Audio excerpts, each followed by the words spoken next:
They fired 2 shots through the tinted window. My wife went down with a grunt, screaming, "Blood, chaos." One of the fake cops shouted in a panic, "She's armed," as if her clipboard and military ID counted as a threat. They had no idea where they were or who she was. They had just opened fire inside a U.S. military base.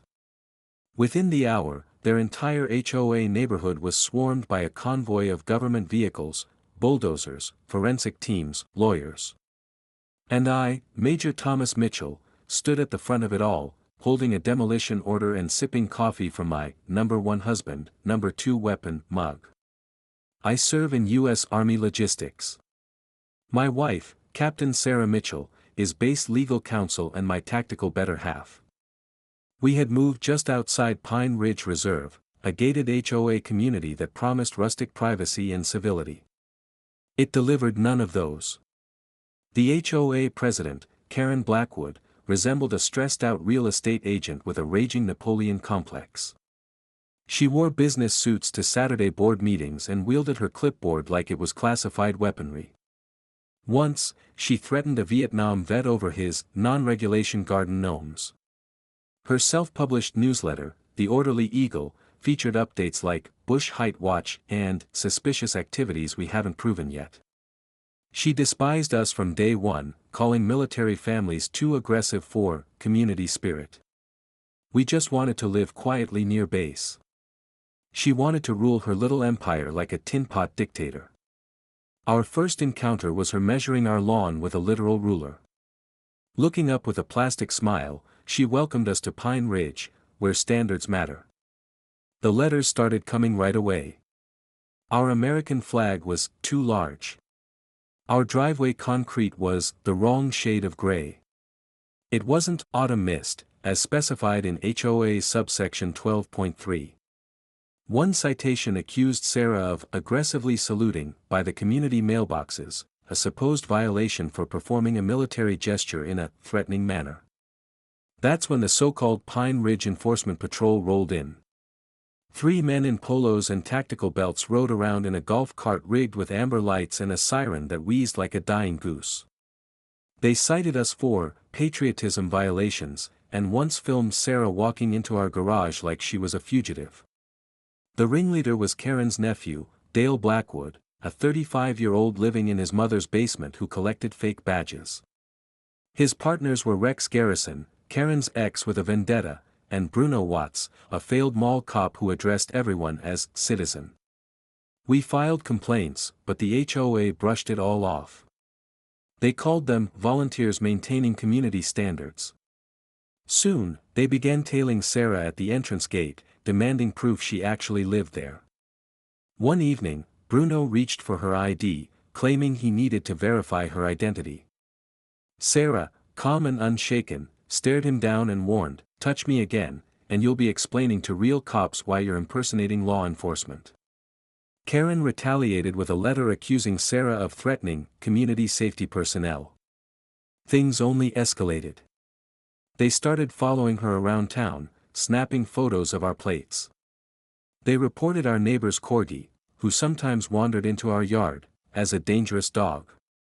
While I was deployed, they even tried to tow my car, saying it had been abandoned because it hadn't moved in 2 weeks. But everything exploded on a Tuesday morning. Sarah had stopped by my office on base to drop off the lunch I forgot. The fake cops followed her in. They passed the civilian gate using forged paperwork that claimed they were federal contractors. The young gate guard didn't question the documents, Dale had printed them himself, complete with phony seals. They followed her right into my building, pretending to be federal community safety officers. I was mid-meeting with my CO when I heard the commotion. Sarah's voice rang out, firm and calm, "You need to leave this facility immediately." Dale, high-pitched and full of bluster, invoked a fake statute, Community Federal Partnership 917. He'd made it up on the spot.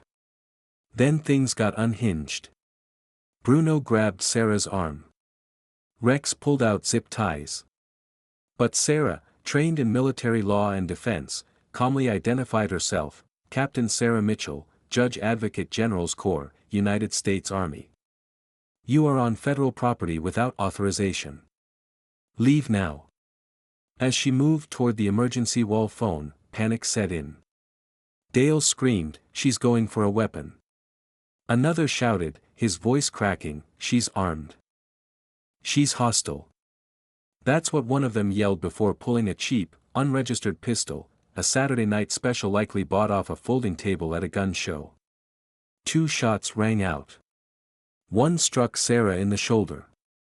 The other embedded itself in the wall, just 6 inches from a framed portrait of the president. A catastrophic move. The entire building immediately went into lockdown. Alarms howled. Within 30 seconds, military police had them surrounded. In 2 minutes, Dale was on the floor, sobbing that it was all a misunderstanding. 5 minutes later, base command was informed. Then came the feds. Then the Department of Defense legal machine. The HOA had just assaulted a military officer, on federal property. I sprinted from my meeting to find Sarah on the ground, blood soaking through her uniform, still calmly delivering a full witness statement to the MPs. That's my wife, bleeding and already building the case. I watched the whole thing collapse in real time. Dale was separated and placed in a vehicle, crying that Karen made him do it. Rex tried to invoke citizens' arrest laws. Bruno sat silent, repeating, "I want my lawyer," like a broken record. Karen didn't have much more dignity. Agents walked into the Pine Ridge Community Center in the middle of her speech about new bird feeder regulations and arrested her mid-muffin. Her stunned expression when they said, "conspiracy," could have been a holiday card. She even tried quoting HOA bylaws to federal officers, insisting they needed board approval to enter the meeting. The investigation was surgical. It revealed a coordinated mini-militia masquerading as neighborhood volunteers. The fake enforcers were being paid through a landscaping budget line item. They had a group chat called Code Red Lawns, full of surveillance photos of residents. Training materials included YouTube videos titled, "How to Look Like a Cop Without Getting Sued," and "Citizens Arrest Made Easy." Forensic accountants laid it bare, Karen had been embezzling for years. $30,000 spent on surveillance gear. $20,000 on the souped-up golf carts.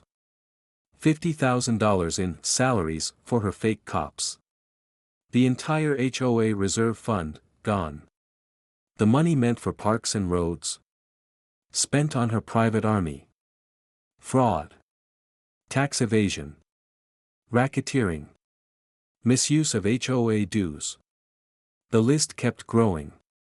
Sarah, stable but furious, began drafting legal action from her hospital bed.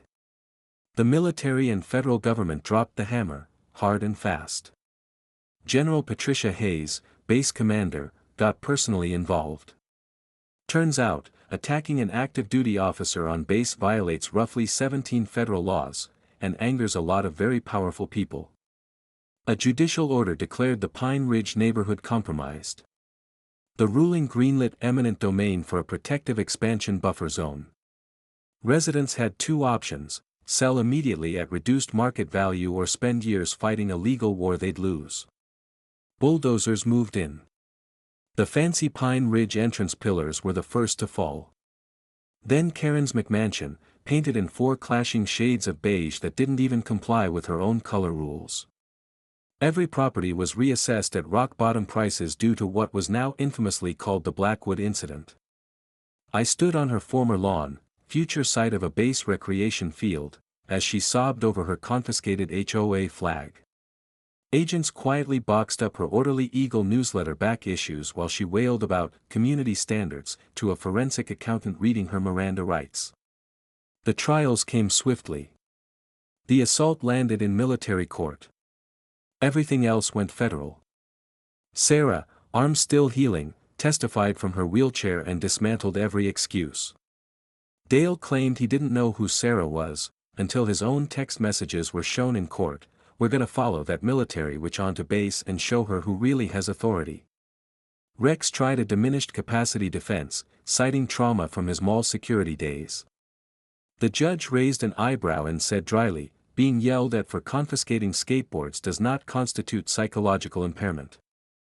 Bruno pled guilty to all charges without a fight. The sentencing was merciless. Each of the 3 fake cops received 15 years in federal prison, no parole, for assaulting a federal officer, impersonation, and conspiracy. Karen got 5 years for fraud, conspiracy, and embezzlement of over $300,000.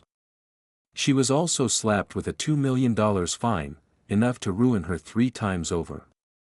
When the sentence was read, she screamed. Her whole crusade, her power games, her HOA empire, reduced to a case file and a cautionary tale. All over property values.